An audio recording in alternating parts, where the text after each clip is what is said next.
હાલો. મારું ગામ ભડલી, મુન્નાભાઈ જેમાભાઈ કલાપરા, તાલુકો જસદણ, એટલે તાલુકો વિછા, જિલ્લો રાજકોટ. મેં ઘઉં વાયા છે, 3 મહિના જેવું થયું છે.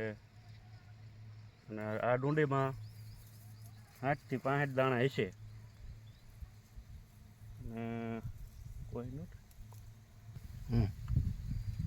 કોહિનૂર 33 નંબર બિયારણ મેં વાવેલું છે. મને આ બિયારણ સારું લાગ્યું છે. હાલો.